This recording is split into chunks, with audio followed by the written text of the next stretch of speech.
Good morning, Faith Lutheran. I'm Emmanuel Neely with the Faith Lutheran News Network, and welcome to this week's broadcast. Today we have a handful of stories from soaring gas prices to a behind-the-scenes look at our very own Flight Academy.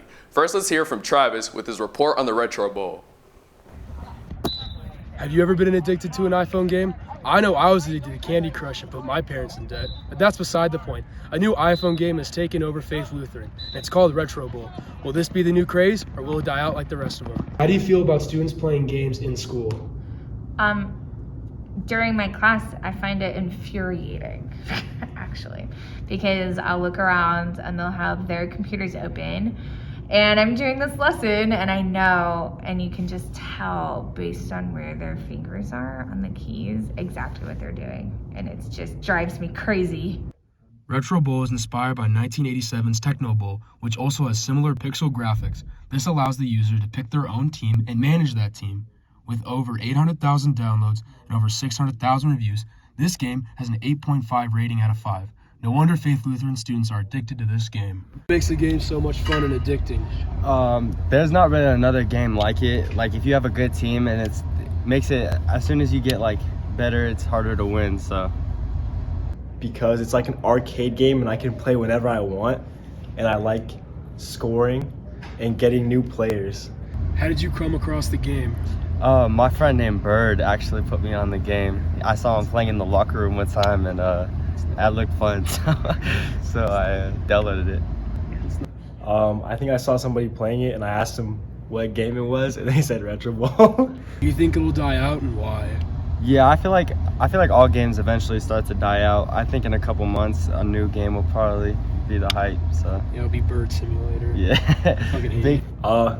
Yeah, eventually. I don't know if anytime soon, but I feel like it's a good game, so it won't die out anytime soon. I've won 10 Retro Bowls for 10 different teams. If you are interested in downloading the game, go to your app store and look up Retro Bowl. I'm Travis 8 from the FLNN. Back to you. Thanks, Travis. Every year, Faith Lutheran hosts our annual Crusader Night to help raise money for tuition assistance. Our reporter, Kira, has more on the topic. Kira? Hey Crusaders, I'm Kira Bala with the FLNN. Tonight, I'm at the JW Marriott covering the 2021 Crusader Night.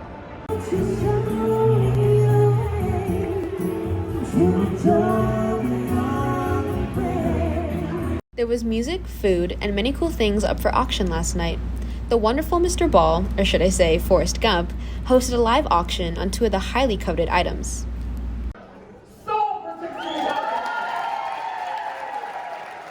How did Crusader Night originate? Well, Crusader Night has been around for at least 14 years because it was here before I got here. But what I'm sure started it is we've always had families who can't afford the full price of a private education. And so we've always had a heart for those people and we wanted to help them. Tell me about the impact of Crusader Night from your point of view. You know, just thinking about the night overall, I thought it was awesome that so many people would use the gifts that they've been given to just turn around and make a difference so other people can be blessed through the education, through our Christian foundation and so forth at the school. So it was, to me, just a wonderful night, seeing so many people come together and using their blessings to bless other people. Tell me more about how Crusader Night benefits families. Well, Crusader Night is really my favorite event because what it does is it raises money specifically for those kids who need financial help. And I know a lot of people here at Faith Lutheran think, oh, it's just a bunch of rich kids walking around here. 1 out of every 5 kids who goes to school here has need-based financial aid. And so a lot of kids, over 400 kids, benefit from the money that's raised.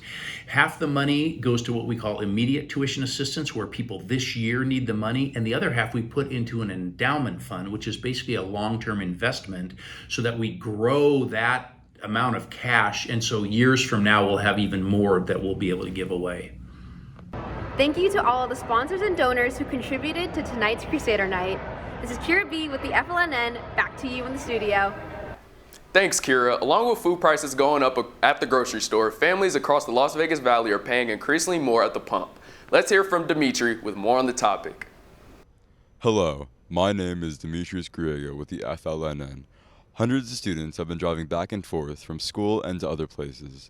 However, with the recent rise in gas prices, some students have been finding it difficult to keep their tanks filled. Recently, you might have noticed that there has been a spike in gas prices. This is due to shortages in both gas and energy, as there's been a recent energy crisis.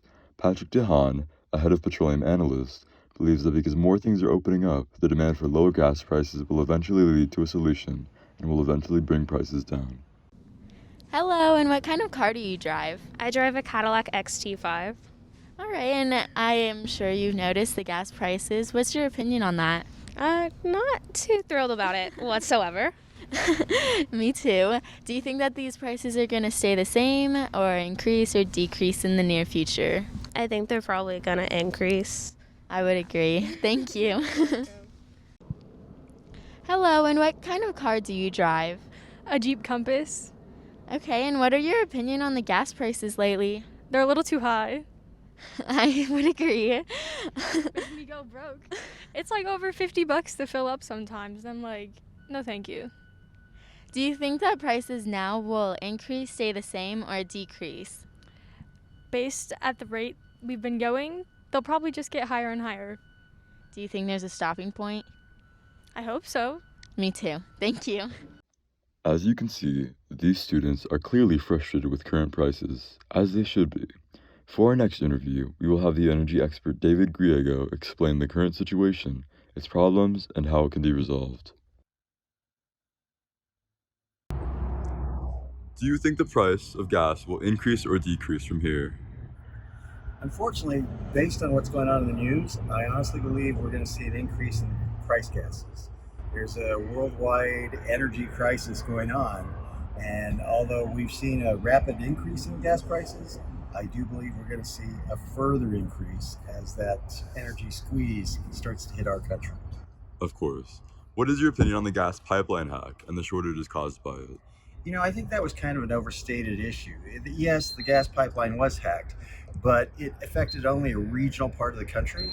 So although it may have briefly interrupted the flow through the pipelines, it wasn't a major event. I think what we're facing going forward is going to have a much greater impact than what we faced in the past. Thank you. That's all for this week, folks. My name is Demetrius Griego with the FLNN, signing off.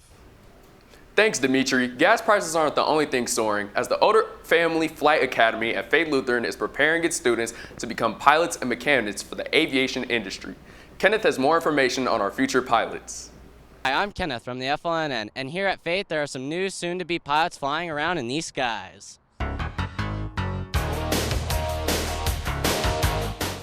There are some new pilots that are flying around Faith. Some of the students who are part of the flight class have gotten their ground rating, with a few who have gotten their actual pilot's license. There has also been an increase of students who have joined the flight class. With a new building being built just for the flight class, there are plans to add some new flight classes like Flight 3 and even a drone class. What inspired you to want to become a pilot? My father is a pilot, so it was pretty cool to be in the cockpit of a bigger plane and just see him fly.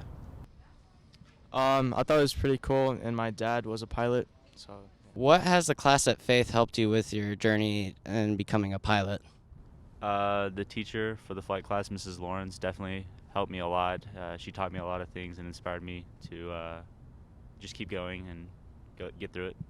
It helped me prepare and study for the written test, which is like driver's ed for flying. What do you hope to do in your future in aviation? Hopefully become an airline pilot and make a career out of that. Hopefully join the Air Force and fly fighters. How has this class helped these students with their careers in aviation? It's given them a jump start into knowing the stuff for the written private. It's opening up doors as knowing how to get scholarships, starting flying early. So it's really just propelling them into a career much younger than the average age. Well, today's conditions may not be the most favorable for flying, but the future is. I'm Kenneth from the FLNN, signing off. That's all for this week. From the Faith Lutheran News Network, I'm Emmanuel Neely. God bless.